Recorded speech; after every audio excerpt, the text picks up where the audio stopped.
ये संघ में हमारा सब ऐसा हुआ, क्यों, क्या काम है? नहीं, कुछ मेरे काम की बात नहीं है। मान लिया संघ के ट्रस्टी ने किसी गुरुदेव के सामने बोला कुछ मुझे काम का क्या है, नहीं, I would not like to hear from you. बाजू वाले का घर का कचरा तुम अपने घर में डालने नहीं देते हो, किसी के जीवन का कचरा अपने कान में क्यों डालने देते हो?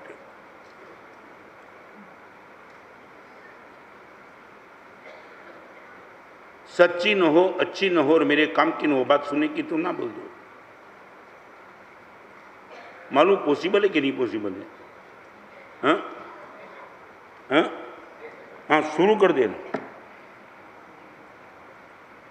और मे भी पॉसिबल थोड़े दोस्त कम हो जाएंगे। हाँ, इनका रिएक्शन में बताना चाहता हूँ, दबा लो रिएक्शन आवे। गुरुदेव ऐसा करूंगा तो फ्रेंड सर्कल में भी पॉसिबल कम हो जाएंगे।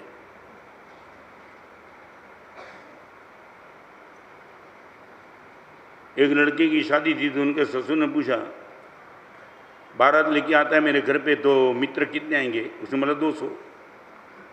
वो हैरान, शादी में 200 मित्र बारात में आएंगे? सब व्यवस्था, टेंट बैंड सब कैटर बेटर बना दिया और वो शादी करने के लिए दूल्हा आ गया, 3 मित्र थे। उसने बोला कहाँ गए 200? फेसबुक फ्रेंड है वो, ऐसा तो कोई बनाया नहीं मैं।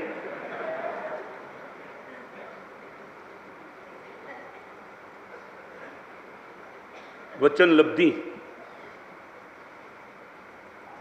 तीर्थंकर भगवान का पुण्य क्यों होता है जबरदस्त? केवल ज्ञानी और तीर्थंकर के ज्ञान में कोई फर्क नहीं है।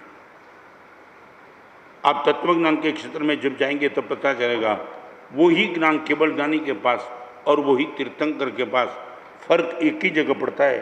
तीर्थंकर के पास बोलने का जो पुण्य होता है वो केवल ज्ञानी के पास नहीं होता है। हजारों लोगों को सन्मार्ग पे तीर्थंकर भगवान ना पाते, केवल ही नहीं ला पाते। यह जो बोलने की ताकत, पावरफुल वक्तव्य, इनका वो पुण्य नहीं है तीर्थंकर जो है। और तीर्थंकर का पुण्य इसलिए बढ़ता है, वचन लब्धि का सदुपयोग करते, दुरुपयोग नहीं करते।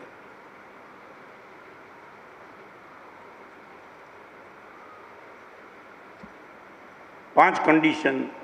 नंबर 1, असत्य मत बोलो।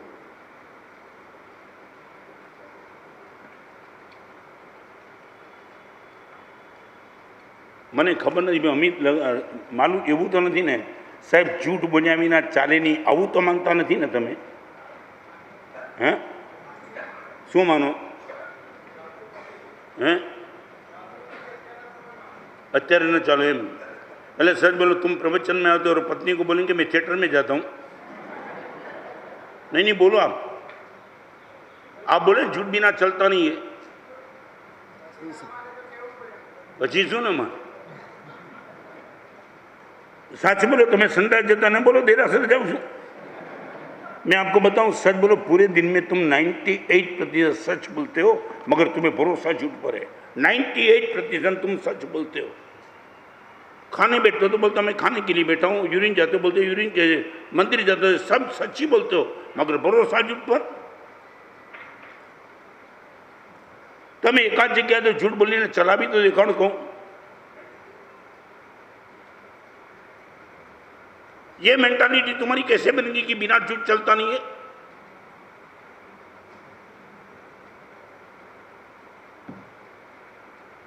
आप बता पाएंगे तो मुझे आनंद आएगा। बिना झूठ नहीं चलता, तुमने मेंटालिटी कैसे बनाई? कितना एक्सपीरियंस है आपका तब मेंटालिटी बनती है। हजारों बार का आपका एक्सपीरियंस होता है तब किसी की मेंटालिटी बनती है। मेंटालिटी ऐसे नहीं बनती है।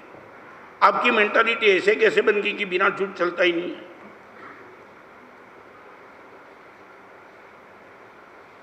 I have answer from you.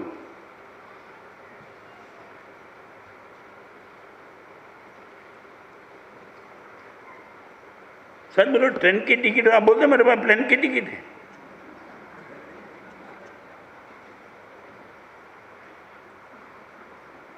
અહીંયા છે તો બોલો ને યાર, તમે જવાબ આપ્યો તો આ જવાબ આપો। વગર જૂઠે ચાલે નહીં એવું તમે માનો છો, એના તમારી આગળ ઠોસ આધાર શું છે? भगवान के बाद, गुरुदेव के बाद, आपके माता पिता का, आपकी बेटी के बाद, पत्नी के बाद, सबके बाद तुम पूरे दिन भर झूठ बोलते हो क्या? तो ये मेंटालिटी कैसे बन गई आपकी?